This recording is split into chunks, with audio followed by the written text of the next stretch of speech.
to ease my pain. I felt Parker's massive hand rubbing my back as I buried my face into his chest and cried uncontrollably.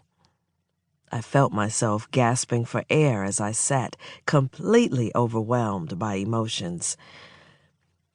If you guys don't have any questions, the doctor mumbled. Parker continued to rub as my shoulders convulsed. Why don't I give you some time alone? I'll leave a prescription at the nurse's station. The doctor took a few steps, then stopped at the door and turned back to us. If you all have any questions, anything at all, the doctor's voice trailed off. I felt Parker move.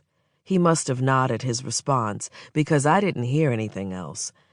Then I heard the door open and close. The last time Parker cried like that was the last time we went through this. I couldn't wrap my mind around why or even how we were going through this again. What a way to spend a Friday evening. For us, summer was off to a horrible start. Let's go home, he mumbled, sniffling back his own tears. He scooped his arm around me and we headed out of the exam room. We stopped long enough to pick up the prescription. The doctor left, then we headed out. I don't even remember being led out of the emergency room and into the parking lot. I stood by, watching, as Parker gave his keys to a parking attendant. I was in a fog as he helped me into the car and fastened my seatbelt. We're gonna make it through this, he assured me again as he threw the truck into gear and took off.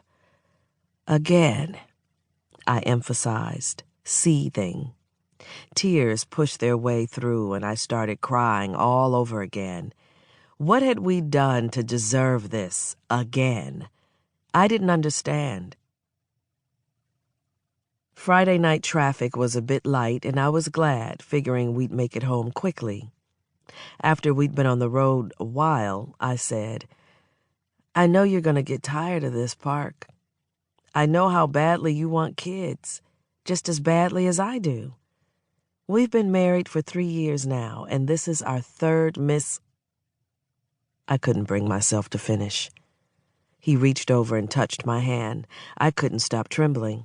This wasn't fair to him. I saw how he watched his friends and their sons, and even his best friend James with his daughter. I noticed the longing his eyes couldn't hide, and I felt awful.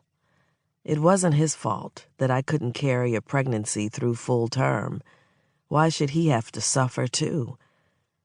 Hey, we're in this together, he said, squeezing my hand.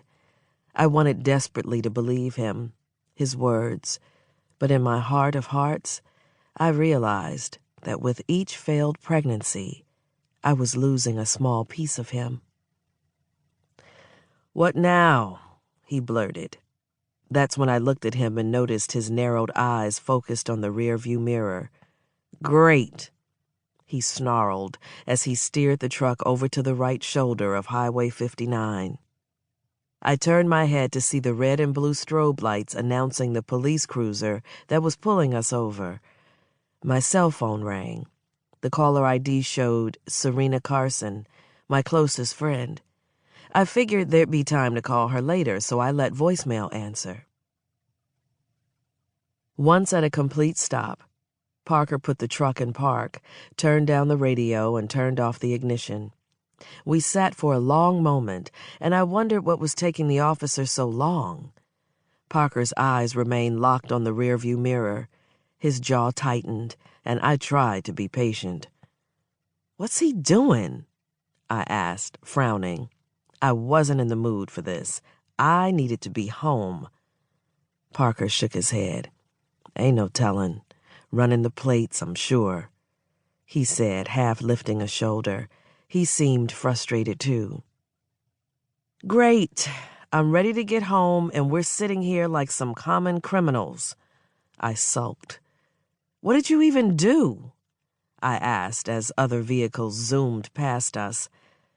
I guess I must have been speeding or something, but it's going to be fine. Parker tried to reassure me.